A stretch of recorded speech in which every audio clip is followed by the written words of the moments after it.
Do you want an iPad too? Just click on the link below. What's up, guys and girls? Jonathan here with TLD, bringing you quite possibly the most important meal of the day. Today I'm bringing you the full review to the brand new iPad 2, which comes in two different flavors, white or black. You can pick this up 16, 32, or 64 gigabytes, and you can either choose Wi-Fi or Wi-Fi plus 3G, and choose your poison with AT&T or Verizon. The iPad 2 features a resolution of 1024 by 768 across a 9.7-inch LED backlit display. On the inside of the iPad, we get a dual-core 1 GHz A5 Apple processor. Now, along with the new dual-core CPU, we get dual-core graphics processing. Apple claims this to be 9 times faster. According to benchmarks, it's actually about 6 times faster than the previous iteration of the iPad. The biggest thing here, though, it's actually almost 4 times faster than the new Motorola Zoom. Very impressive nonetheless. The iPad 2 is insanely thin, coming in at 0.34 inches thick, weighs under 1.5 pounds, and is actually thinner than the iPhone 4.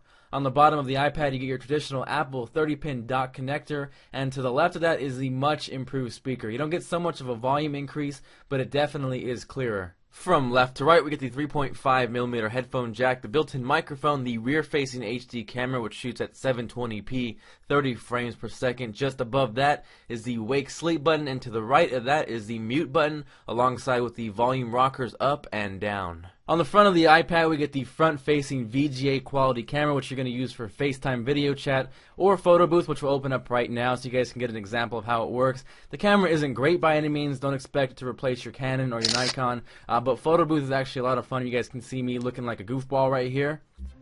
Oh yeah. You can also look like the YouTube sensation Beaner Kiki 199.52. Now that we've seen some of the pictures, let's go ahead and check out the video quality. Right now we're filming off the front-facing VGA camera in landscape mode using the built-in internal mic. Got a little bit of wind going in the background so you guys can see how that picks that up. Let's go ahead and move it to portrait. This is kind of an idea of how to look and sound kind of in a FaceTime environment. Let's go ahead and jump over to the rear-facing HD camera. Alright, so we are on the rear-facing camera. This is in 720p. This is Melody. What's up, doggy? Get a super close-up. Say hi to the TLD viewers. You're going to be watched on YouTube. Bless you. So we are shooting 720p, 30 frames per second. Like I mentioned, if you have a good lighting situation, it's going to look pretty decent. To be honest, the camera's kind of stuck in low light, but if you have good lighting, like I said, it's going to look pretty good. Alongside the HD camera comes iMovie for the iPad. This is a $5 paid application. Totally worth the money, though. Very nicely laid out. What you're seeing right now is footage from Matt's Macintosh. He actually used nothing but the iPad's camera and iMovie for the iPad to create one of his reviews. I will post a link to check out that video, as well as his channel. He puts out some great content. Next up is GarageBand for the iPad. This is also a $5 application, but it's a lot of fun. It's also a 8-track multi-track recorder, so you can see how easy it is to adjust levels on the fly.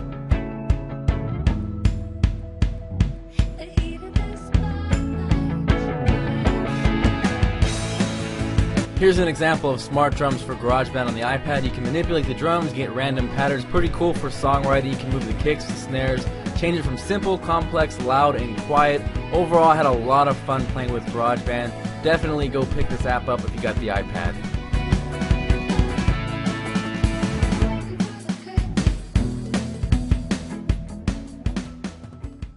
The iPad 2 ships with iOS 4.3. Here's a quick snippet of multitasking, how easy it is to adjust brightness on the fly. Alongside the improved graphics on the iPad 2, you get a 3-axis gyroscope with an accelerometer, so gaming is absolutely awesome on the iPad 2, and there's tons and tons of apps in the App Store. One of the best parts about owning an iPad. Here's a quick example of smart covers for the iPad. I think they're awesome. They snap on via magnets. You can wake and turn off your iPad just by closing the cover.